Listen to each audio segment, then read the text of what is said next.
Terima kasih Anda masih setia menyaksikan Tapari Tausiah Pagi Hari. Masih bersama kami di sini, saya Ridha Zahri dan tentunya Ustadz Wahyu, adik kita nih yang luar biasa ilmunya, Masya Allah. Nah, kita akan mungkin lanjutkan temanya tadi. Boleh dilanjutkan, Tabe Ustadz? Para pemirsa, dimanapun Anda berada, tema kita pada pertemuan kali ini, hakikat sebuah musibah, Ustaz. Mengapa demikian, Ustaz? Karena saat ini berbagai macam nikmat, berbagai macam musibah yang Allah berikan kepada kita, akan tetapi kita mungkin di antara kita tidak menyadari apa sebabnya musibah Allah berikan kepada kita. Bahkan Ustaz, di dalam riwayat, di dalam sebuah dalil sudah dikatakan, ma nazala balaun, tidak akan turun satu bala, tidak akan turun satu musibah kalau bukan karena dosa seorang hamba kepada Allah Subhanahu wa taala. Dilanjutkan kaidahnya, Ustaz, ma nazala balaun illa bidzanbin wala rufi'alahu illa bitaubah. Dan tidaklah musibah tersebut, tidaklah bala tersebut akan diangkat oleh Allah Subhanahu wa taala illa bitaubah, kalau para hambanya, para penduduk buminya bertobat kepada Allah Subhanahu wa taala. Yang menjadi pertanyaan, Ustaz, mengapa Allah Subhanahu wa taala memberikan musibah kepada kita? Itu poinnya ya. Nah, ini poinnya, Ustaz. Betul. Di dalam hadis dijelaskan, Ustaz, ma yusibul mu'min min wasabin wala nasabin wala saqamin wala hazalin hatta alhammi yuhamuhu illa kuffira bihi min sayyi'ah. Dan tidaklah musibah tersebut menimpa kamu, akan tetapi musibah tersebut akan menggugurkan semua dosa-dosamu. Bisa jadi, Ustaz, Allah cinta kepada kita, Allah sayang kepada kita, akan tetapi untuk meraih cinta tersebut bukan dengan ibadah sholat, bukan dengan ibadah puasa dan sebagainya, akan tetapi ibadah pahala sabar yang ketika Allah berikan ujian kepada kita dan kita bersabar kepada Allah Subhanahu wa taala. Nah, saya punya pertanyaan nih, Ustadz Wahyu.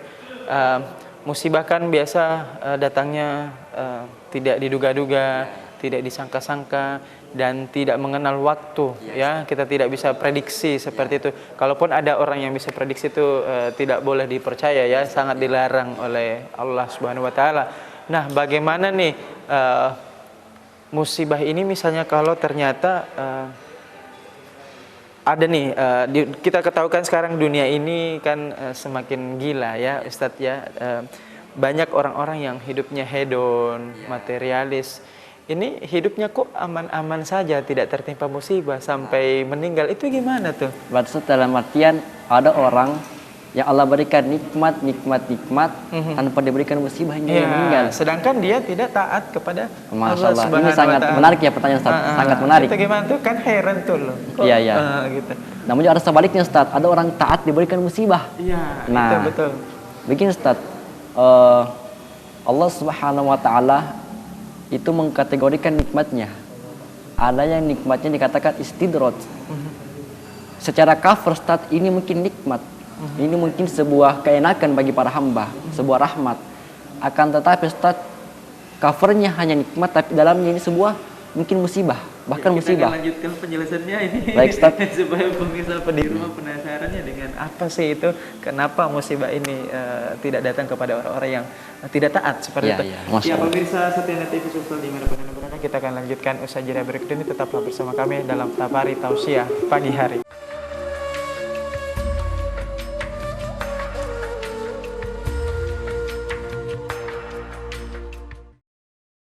Alhamdulillah masih bersama kami di sini di Tapari Tausiah Pagi Hari, ya. Kita langsung saja lanjutkan tadi pertanyaan saya ke Ustadz Wahyu. Silahkan dijawab, Pak Ustadz. Silahkan. Baik, Ustadz. Kita kan melanjutkan pembahasan, Ustadz. Apa sih itu istidraj? Nah, istidraj itu, Ustadz, secara bahasa dia kenikmatan. Ini cover dari luar, Ustadz. Nikmat sekali. Bahkan sangat dinikmati oleh pemainnya, Ustadz. Akan tetapi, Ustadz, dalam istidraj ini sebuah musibah, Ustadz.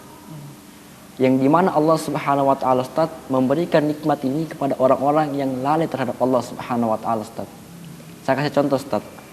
Ada orang yang Allah berikan nikmat betul hidupnya, nikmat sangat banyak. Akan tetapi, Ustaz, tidak pernah diberikan cobaan dan bala, Ustaz. Nah, pada hakikatnya, Ustaz, nikmat itulah yang musibahnya. Nikmat itu, Ustaz, secara cover membuat dia bahagia. Tapi bahagianya duniawi, Ustaz. bukan akhirat. Namun ketika sudah Allah pindahkan ke alam berikutnya akhirat, nikmat inilah yang akan menjadi musibah baginya, Ustaz. Maka dari Ustaz, kalau ada orang, Ustaz, yang tidak pernah diuji oleh Allah Subhanahu wa taala, tidak pernah diberikan bala oleh Allah Subhanahu wa taala, dipertanyakan, Ustaz. Bisa jadi Allah sudah cuek kepadanya, Ustaz. Bahasa kasar, Ustaz, cuek. Allah hanya memberikan nikmat. Nanti di hari kemudian satu Allah balas. Ada ganjaran. Ada ganjaran, Ustaz.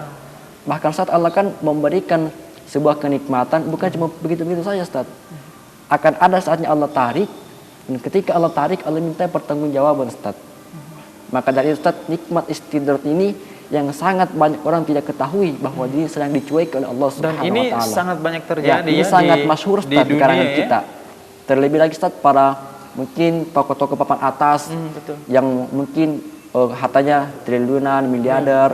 Akan tetapi, Ustaz, kalau kita mau lihat, Ustaz, bagaimana nikmat itu bermanfaat baginya, lihatlah ketaatannya, Ustaz. Kalau nikmat tersebut, Ustaz, mendorong kepada ketaatan seorang hamba kepada Allah Subhanahu wa taala, maka di dalam nikmat itu ada keberkahan, Ustaz. Tapi sebaliknya, Ustaz, jangan terlena dulu. Kenikmatan bisa menjadi musibah kalau digolongkan istidraj oleh Allah Subhanahu wa taala.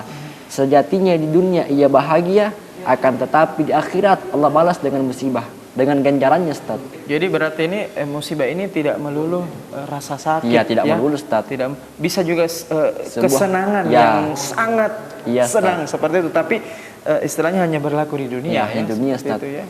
Yang dimana Ustaz Allah kan katakan dalam firman-Nya, kullu nafsin dha'iqatul maut, Ustaz. Setiap yang bernyawa, setiap yang berjiwa akan merasakan yang namanya kematian, Ustaz. Akan tetapi, Ustaz, Allah tidak kabarkan kapan kematian itu akan tiba. Allah hanya bilang, semua yang bernyawa, semua yang berjiwa akan mati. Tapi Allah tidak bilang, ini waktu engkau akan mati.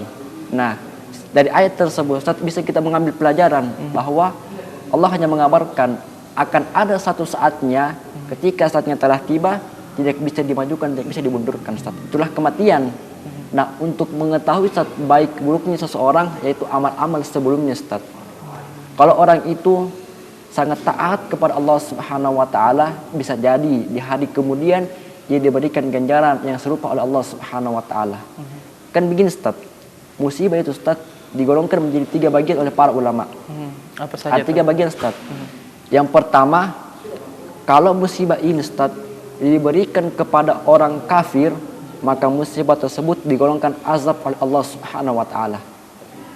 Yang kedua, Ustaz, kalau musibah tersebut diberikan kepada orang yang beriman, Ustaz, tapi berdosa kepada Allah Subhanahu wa taala, dalam artian, Ustaz, ada orang sholat tapi bolong-bolong sholatnya, ada orang yang mengatakan sholat dan sebagainya tapi masih melakukan hal-hal yang dimurkai oleh Allah Subhanahu wa taala. Dalam artian, Ustaz, dia beriman tapi berdosa lagi kepada Allah Subhanahu wa taala, maka musibahnya, Ustaz, digolongkan teguran oleh Allah Subhanahu wa taala.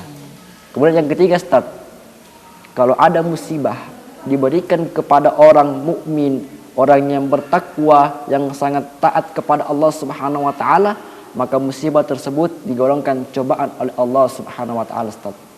Bisa jadi Allah ingin melihat, Ustaz, dengan musibah tersebut apakah keimanannya bertambah kepada Allah Subhanahu wa taala, atau dengan musibah tersebut keimanannya turun kepada Allah Subhanahu wa taala. Kan Allah katakan, Ustaz, alladzi khalaqal mauta wal hayata liyabluwakum ayyukum ahsan amala, Ustaz. Ahsanu amala, amal yang baik, Ustaz. Kalau Allah memberikan musibah kepada kita, yang Allah inginkan amal yang terbaik bagi kita melewati musibah tersebut. Ya, kita akan lanjutkan dulu. Baik, ya, Ustaz Wahyu, kita akan break sejenak.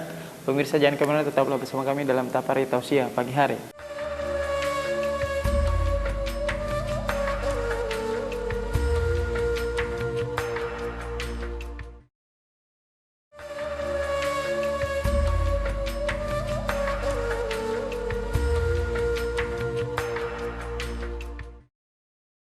Masih bersama kami di sini, saya Ridha Syarif dan tentunya Ustadz Wahyu Kusuma. Ya, tapi dilanjutkan tadi temanya, dilanjutkan dan kemudian masuk ke simpulan. Yang saya kembali ingin mengutip, Ustaz, Allah kan berfirman dalam Al-Quran, yang dimana dikatakan pada firman sebelumnya bahwa firman Allah dalam Al-Quran itu tidak memiliki keraguan sedikit pun. apa yang Allah katakan tidak memiliki nilai-nilai keraguan, Ustaz. Betul, absolut ya, Ya, mutlak Ustaz. ya. Ya, mutlak, sudah sangat mutlak, Ustaz. Kemudian Allah kabarkan dalam surah Al-Mulk, "Alladzi khalaqal mauta wal hayata liyabluwakum ayyukum ahsanu amala." Ustaz. Allah ketika memberikan musibah kepada kita, memberikan bala kepada kita, yang Allah ingin lihat ahsanu amalah, amal yang baik untuk melewati musibah tersebut. Bahkan dalam hadis dikabarkan ketika Allah Subhanahu wa taala memberikan musibah kepada seorang hamba, memberikan cobaan kepada seorang hamba, bukan berarti musibah tersebut semata-mata ingin menyiksa hamba tersebut. Akan tetapi Allah Subhanahu wa taala ingin memberikan nikmat yang terbaik menurutnya, akan memberikan pahala yang lebih kepadanya, akan tetapi melalui perantara musibah tersebut. Bahkan Allah Subhanahu wa taala mengatakan, "Innallaha ma'as sabirin." Sesungguhnya Allah bersama dengan orang-orang yang sabar. Maka dari itu, ketika Allah Subhanahu wa taala memberikan musibah kepada kita, yang pertama yang harus kita yakin, Ustaz, yang kita harus